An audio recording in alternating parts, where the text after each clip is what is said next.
So కవిత గారిని CBI కస్టడీలో తీసుకుందని విన్నాము. ఎలాంటి ప్రశ్నలు వేసింది సార్? ఆవిడ ఎలాంటి సమాధానం ఇచ్చింది మీ మాటల్లో? కవితకు షాకుల మీద షాకులు తగులుతూనే ఉన్నాయి. ఆమెను 15వ తేదీ నుంచి అరెస్ట్ చేసిన తర్వాత ఆమె ఎక్స్పెక్ట్ చేసి ఉండకపోవచ్చు, త్వరగానే బయటకు వస్తామని బిగినింగ్లో అనుకొని ఉండొచ్చు.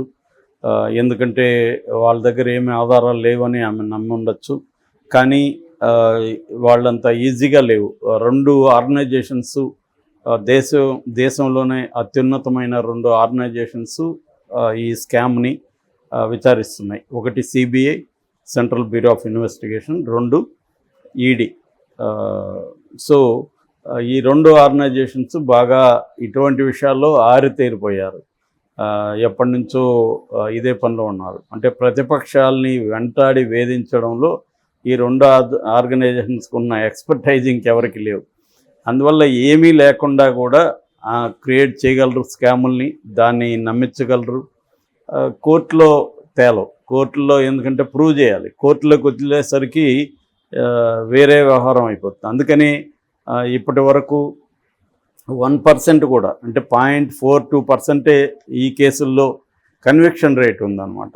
కన్విక్షన్ రేటు 1% కూడా లేదు. దానికి కారణం ఏంటంటే ఇవన్నీ కోర్టులో నిలవు. కానీ ఇండియాలో ఏంటంటే ప్రాసెస్ ఇస్ ద పనిష్మెంట్. ఈ మొత్తం ప్రాసెస్సే నీకు పడే శిక్ష. ఇప్పుడు కవిత 1 year 2 years జైల్లో ఉన్నాక కోర్టుల్లో కొట్టేస్తారనుకో, కానీ ఈ 2 ఏళ్ళు ఆమె పనిష్ అయినట్టే కదా ఆల్రెడీ. మొన్న జిఎన్ సాయిబాబా 10 ఏళ్ళు జైల్లో ఉన్నారు. ఆయనకి 95% వికలాంగుడు. ఆయన వీల్ చైర్లోనే ఉండాలి. ఆయన ఎవరైనా సపోర్ట్ లేకపోతే ఆయన అసలు ఏ పని కూడా చేయలేడు. అలాంటి ఆయన్ని 10 ఏళ్ళు పెట్టారు జైల్లో. 10 ఏళ్ళ తర్వాత నిర్దోషి ఉన్నారు. ఈ 10 ఏళ్ళు మరి ఎవరివ్వాలి ఆయనకి? సో ఇలా మన ఇండియన్ క్రిమినల్ జస్టిస్ సిస్టము ఇలా ఉంటుందన్నమాట. సో అందుకని ప్రత్యర్థులని ప్రతి పార్టీ కూడా వేధిస్తుంది. గతంలో కాంగ్రెస్ వేధించింది, ఇందిరాగాంధీ చాలామందిని వేధించింది, అప్పట్లో సిబిఐని వాళ్ళు అలాగే వేధిస్తూ వచ్చారు. ఇప్పుడు మోడీ దాన్ని మరింత ఎఫెక్టివ్గా చేస్తున్నాడు, మరింత ఆర్గనైజ్డ్గా మరింత ఎఫెక్టివ్గా చేస్తున్నాడు. అంటే ఫోర్స్ చేయడం, నువ్వు నా వైపు వచ్చేస్తే నీ మీద కేసులు ఉండవు, నాకు యాంటీగా ఉంటే మాత్రం నీ మీద కేసులు ఉంటాయి అనేది క్లియర్గా అందరికి వెళ్ళిపోయింది సిగ్నల్గా. సో ఎవరైనా మోడీకి వ్యతిరేకంగా పోరాడాలంటే వాళ్ళు జైలుకి పోవడానికి కూడా రెడీగా ఉండాలి. ఒక్కోసారి మోడీకి వ్యతిరేకంగా లేకపోయినా కూడా జైలుకి వెళ్ళాలి. ఎందుకంటే వాళ్ళు డిసైడ్ అవుతారు, నిన్ను తక్కేస్తే మాకు ఇబ్బంది ఉండదని. అట్లాగా ఆ దీంట్లో కవిత ఇప్పుడు ఇరుక్కున్నది. దాన్ని రకరకాల కారణాలు ఉన్నాయి, సబ్జెక్టివ్ అండ్ ఆబ్జెక్టివ్ రీజన్స్. అంటే కేసీఆర్ రాజకీయ వ్యూహం తప్పు అయింది, సో దానివల్ల కూడా ఆయన ఇరుక్కున్నాడు. కవిత దానివల్ల కూడా ఇరుక్కునింది. అట్లాగే మోడీ ప్రయారిటీస్ తెలంగాణలో చేంజ్ అయినాయి. తెలంగాణలో కాకుండా దేశంలో కేజ్రీవాల్ అవసరం కాబట్టి కేజ్రీవాల్ కోసం ఈమెను అరెస్ట్ చేయాలన్న పరిస్థితి కూడా మోడీ ప్రభుత్వానికి వచ్చింది. అంటే 2 కోయిన్సైడ్ అయినాయి. ఇటు తెలంగాణలో ప్రయారిటీ మారింది, అటు కేజ్రీవాల్ని అరెస్ట్ చేయాలంటే మిగిలి ఉండేది, బయట ఉండేది కవిత ఒకటే. కవితను అరెస్ట్ చేయకుండా కేజ్రీవాల్ని అరెస్ట్ చేస్తే విమర్శలు ఎక్కువ ఉంటాయి. ఇప్పుడు కవితను కూడా అరెస్ట్ చేస్తే మేమేం చేయలేము, చట్టం పని తను చేసుకొని వెళ్తుంది అని చెప్పచ్చు. అందరినీ అరెస్ట్ చేసాం కదా.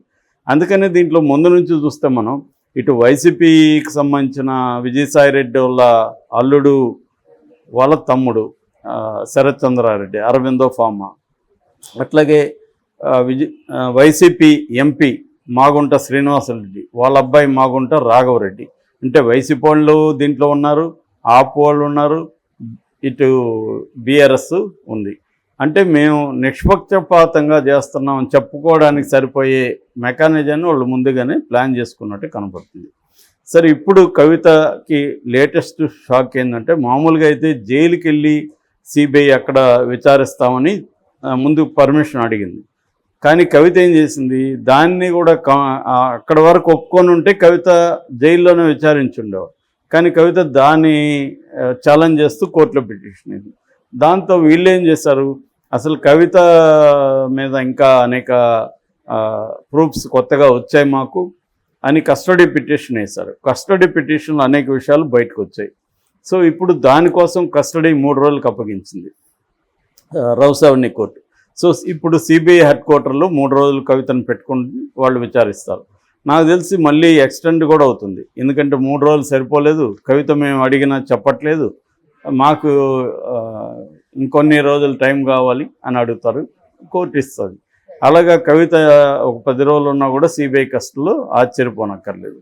సో లేదా ఈ మధ్యలో ఇంకోనో కూడా అరెస్ట్ చేయొచ్చు దీంట్లో ఇన్వాల్వ్ అయి ఉండాలని, వాళ్ళు ఆ కొత్త వెలుగులో మళ్ళీ కవితను విచారించాలని చెప్పొచ్చు. ఏదేమైనా ఇంకా కూడా ఎక్స్టెండ్ అయ్యే అవకాశం. ఎక్స్టెండ్ అయినా అవ్వకపోయినా పెద్ద ఫరక్ ఏం లేదు, ఎందుకంటే ఆమె ఆల్రెడీ జైల్లో ఉంది కాబట్టి ఆమె ఎక్కడికి పారిపోయే పరిస్థితి కూడా లేదు. సో ఇప్పుడు వాళ్ళు ఒక న్యూస్ బయటకు వచ్చింది, అదేంటంటే కవిత మొత్తం చెప్పేస్తుంది, అక్కడ అప్రూవర్గా మారిపోతుంది అన్న కూడా న్యూస్ వస్తుంది. సో ఒకవేళ చెప్తే ఆమె ఏం చెప్పే అవకాశం ఉందనేది కానీ చూస్తే మనకి అసలు ఆమెను ఏం అడుగుతారు అనేది మనం ముందుగా చెప్పుకోవచ్చు. ఏం అడుగుతారు అనే దానికి మన దగ్గర ప్రూఫ్ ఏంటంటే కస్టడీ రిపోర్ట్, సిబిఐ కస్టడీ రిపోర్ట్లో ఏం చెప్పింది. సిబిఐ కస్టడీ రిపోర్ట్లో కొన్ని కొత్త విషయాలు కవిత మీద చెప్పింది. అదేంటంటే అరబిందో ఫార్మా శరత్ చంద్రారెడ్డికి అక్కడ 5 జోన్లు ఇప్పించింది. అక్కడ 32 జోన్ల మద్యం దుకాణాలు ఉంటాయన్నమాట. యాక్చువల్గా అదేంటంటే 2021-22కి ఢిల్లీలో లిక్కర్ పాలసీని, కొత్త లిక్కర్ పాలసీని ప్రవేశపెట్టారు. అంతవరకు గవర్నమెంటే అవుట్లెట్స్ని అమ్మేదన్నమాట, రీటైల్ అవుట్లెట్స్ని. దాన్ని ప్రైవేటైజ్ చేయాలనేది అనుకున్నారు. దానికి 12,000 కోట్ల ఆదాయం టార్గెట్గా పెట్టుకున్నారు. సో ఇక్కడ వీళ్ళ ఆరోపణ ఏమిందంటే ఈడీ అండ్ సిబిఐ ఈ లిక్కర్ పాలసీని మొత్తం డిజైన్ చేసింది, దీన్ని మొత్తంగా తనకు అనుకూలంగా ఆర్గనైజ్ చేసింది కవితనే కింగ్ పిన్. సో కవిత ఏం చేసిందంటే ఒక పక్క మాగుంట శ్రీనివాసులు రెడ్డికి సంబంధించిన ఇండో స్పిరిట్ కంపెనీని రంగంలోకి దించింది. మరో పక్క అరబిందో ఫార్మా శరత్ చంద్రారెడ్డి రంగంలోకి దించింది. శరత్ చంద్రారెడ్డికి 5 జోన్లు ఇప్పించింది. ఢిల్లీలో 32 జోన్లు వస్తుంటాయి, అందులో 5 జోన్లు ఇప్పించింది. సో మొత్తం కలిపి దాదాపు 800 చిల్లర 39 ఎన్నో ఉన్నాయి షాపులు. ఈ 5 జోన్లు ఇప్పించడం అనేది పాలసీకి విరుద్ధం. మామూలుగా ఒక కంపెనీకి 2 జోన్ల కంటే ఎక్కువగా ఇప్పించకూడదు. కానీ ఈమె 5 జోన్లు ఇప్పించింది కాబట్టి దాదాపు 14 కోట్లు తనకి ఇవ్వమని అడిగింది. అది కూడా ఎలాగంటే తనకు మహబూబ్ నగర్లో ఉన్న ల్యాండ్ని వాళ్ళు కొనుక్కొని డబ్బులు ఇవ్వమని చెప్పింది. ఆ ల్యాండ్ 14 కోట్ల వాల్యూ కాదు, కానీ శరత్ చంద్రారెడ్డిని ఫోర్స్ చేసింది. సో దాంతో మహీరా వెంచర్స్ అనే వాళ్ళ కంపెనీ ఇంకొకటి ఉంది, రియల్ ఎస్టేట్ కంపెనీ శరత్ చంద్రారెడ్డికి. ఆ కంపెనీ తరఫున జూలై 2021 జూలైలో 7 కోట్లు ఇచ్చాడు. తర్వాత నవంబర్లో 7 కోట్లు ఇచ్చారు, 14 కోట్లు అలా వచ్చింది. అది కాకుండా ఇంకా కూడా ఒక 5 జోన్లకి 5 కోట్లు అంటే 25 కోట్లు, ఒక్కొక్క జోన్కి 5 కోట్లు అనమాట. 25 కోట్లు డిమాండ్ చేసింది. నువ్వు కానీ ఇకపోతే తెలంగాణలో నీ వ్యాపారాలు జరగవని కూడా శరత్ చంద్రారెడ్డిని బెదిరించింది. అట్లాగే ఢిల్లీలో కూడా నువ్వు వ్యాపారం చేసుకోలేవు, ఎందుకంటే ఆపు మా కంట్రోల్లో ఉంది అని కూడా ఆయన్ని బెదిరించిందని ఆయన వాంగ్మూలం ఇచ్చాడు ఎవరికి, సిబిఐకి.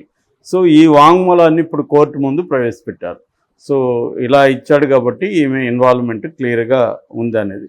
అట్లాగే మాగుంటకు చెందిన ఇండో స్పిరిట్కి కూడా దీంట్లో ఇచ్చింది కాబట్టి, సో దాంట్లో మాగుంట వాళ్ళు 50 కోట్లు మాగుంట వాళ్ళ దగ్గర నుంచి ఈమె తీసుకుందని, అట్లాగే దానికి బదులుగా మాగుంట వాళ్ళకి వీళ్ళు ఇచ్చారు కాబట్టి 32.5% వాటా హోల్సేల్ బిజినెస్లో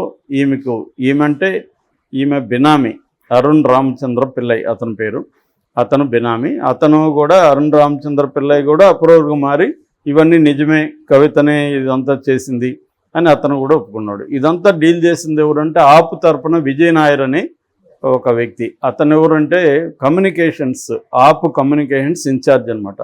అతన్ని అప్పగించాడు ఎవరు, కేజ్రీవాల్ కవితకి, ఇతను చూస్తాడు ఈ వ్యవహారాలని. సో అట్లాగే దీంట్లో ఒక ఫ్రెంచ్ కంపెనీ కూడా ఉంది, ఫెర్నాల్డ్ రికార్డ్ అని ఫ్రెంచ్ ఇండియా కంపెనీ అనమాట. సో ఆ కంపెనీ కూడా దీంట్లో ఇన్వాల్వ్ అయింది. సో ఈ విధంగా గోరంట్ల బుచ్చిబాబు దగ్గర ఆ ఫోన్లో దొరికిన డేటా కూడా ఈ కవిత రోల్ ఉందని చెప్తుంది. అంటే వాట్సాప్ చాటింగ్ ఆయన దగ్గర ఉన్న డేటా. ఎందుకంటే ఒకప్పుడు బుచ్చిబాబు ఈమెకు చార్టర్డ్ అకౌంటెంట్గా ఉండేవాడు. తర్వాత ఈ పాలసీని మొత్తాన్ని రూపొందించింది బుచ్చిబాబు అని చెప్తున్నారు. సో ఇలాగ కవిత క్లియర్గా ఈమె మొత్తం ఆర్గనైజ్ చేసింది, దానికి సంబంధించిన డబ్బులు కూడా ఈమెకి ముట్టినాయి. అవి ఎలా ముట్టాయి, ఏ ఏ రూపాల్లో వచ్చాయి. ఫర్ ఎగ్జాంపుల్ ఈమె జాగృతి సంస్థ ఒకటి ఉంది, అదేంటంటే స్కిల్ డెవలప్మెంట్ సంస్థ, ఎన్జిఓ. ఆ సంస్థకి సిఎస్ఆర్ తరఫున శరత్ చంద్రారెడ్డి కూడా 80 లక్షలు ఇచ్చాడు. దానికి సంబంధించిన రిసీట్స్ కూడా ఉన్నాయనేది కూడా వీళ్ళు చెప్తున్నారు. అంటే శరత్ చంద్రారెడ్డి, మాగుంట శ్రీనివాసులు రెడ్డి వాళ్ళ కొడుకు రాఘవరెడ్డి, వీళ్ళందరూ ఎలా ఇన్వాల్వ్ అయ్యారనేది డాక్యుమెంటల్ ఎవిడెన్స్ సిబిఐ ప్రవేశపెట్టింది. ఇది కొద్దిగా ఇబ్బంది కవితకి, ఎందుకంటే ప్రైమా ఫేసి ఎవిడెన్స్ స్ట్రాంగ్గా ఉన్నప్పుడు బెయిల్ అనేది ఇవ్వరు. అందులో పిఎంఎల్ఏ చట్టం చాలా టఫ్గా ఉంటుంది, prevention of money laundering act. అందువల్ల నాకు తెలిసి 1-2 ఇయర్స్ బెయిల్ రాకపోతే కూడా ఆశ్చర్యపడాల్సిన అవసరం లేదు. అన్లెస్ 2 కండిషన్లు నిన్న చెప్పాను, కవిత అప్రూవర్గా మారి కేజ్రీవాల్ని ఇరికించడం, లేదా కేసీఆర్ మోడీతో సరిహద్దులకి పోవడానికి మోడీ ఒప్పుకోవడం. సో ఈ 2 కండిషన్లు నెరవేరితే కానీ కవిత బయటికి రాదు.